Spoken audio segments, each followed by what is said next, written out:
Class 9th।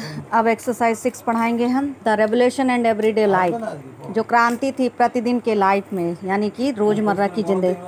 Can politics change the class people wear, the language the they speak और the books they read. अगर देखा जाए तो समाज राजनीतिक तौर पर परिवर्तन हुए थे किसमें, क्लास पहनने में, लोगों के कपड़े पहनने में, द लैंग्वेज दे स्पीक और the books and the read, और जो भाषाओं में किताबें पढ़ रहे थे। द ईयर्स फॉलोइंग, कुछ सालों बाद देखा जाए 1789 इन फ्रांस सा many such change in the lives of man women and children. 1789 के बाद में देखा जाए फ्रांस में बहुत सारे परिवर्तन हुए, बहुत सारी चेंजेस हुए मेन वुमेन एंड चिल्ड्रेन, बच्चे, आदमी, औरतों में। The revolutionary governments took it upon themselves to pass laws that would translate the ideals of liberty and equality into everyday practices। देखा जाए तो वो अपने आप में इसकी बात की रोज़ ट्रांसलेट करते थे, चर्चा करते थे, अनुवाद करते थे समानता का और लिबर्टी यानी कि एक अच्छे नागरिक होने का। One important law that came into effect soon after the storming of the Bastille in the summer of 1789 was the abolition of censorship. देखा जाए बहुत बड़े महत्वपूर्ण कानून आया किसके बाद, 1789 में, जब बास्टिल की जेल को तोड़ा गया और उसमें एक सेंसरशिप आया।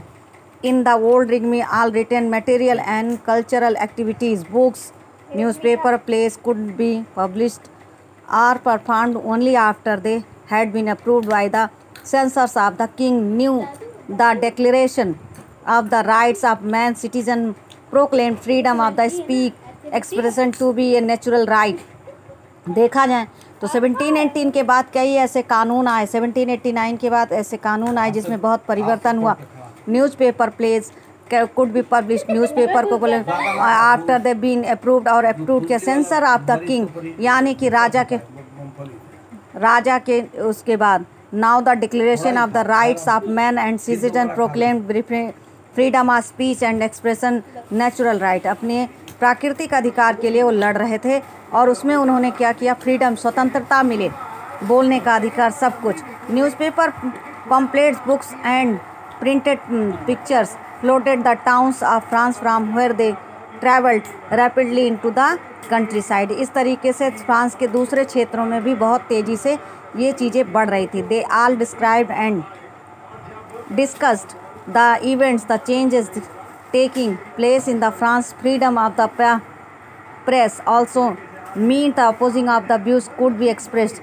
Each side sought to convince other position through the medium of print, plays, songs, festive positions, processions attract large numbers of people। This was one way they could gossip, grasp and identify with ideas such as liberty or justice that political philosophers wrote about at the length in texts which a handful of educated people could read।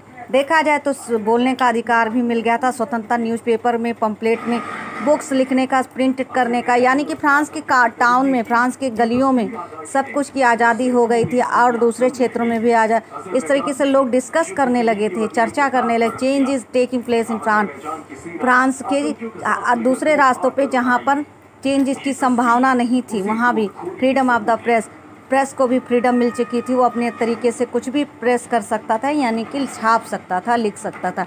इस तरीके से the revolution and the everyday life, रोज़मर्रा की ज़िंदगी में कुछ ना कुछ ऐसे परिवर्तन होते जा रहे थे, क्रांति होते जा रहे थे।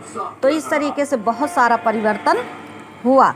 आपका एक्सरसाइज 6 कंप्लीट हुआ और अब हम कल आपको कंक्लूजन पढ़ाएंगे कि निष्कर्ष क्या निकल के आया इस फ्रांस की क्रांति का। Okay, thank you so much.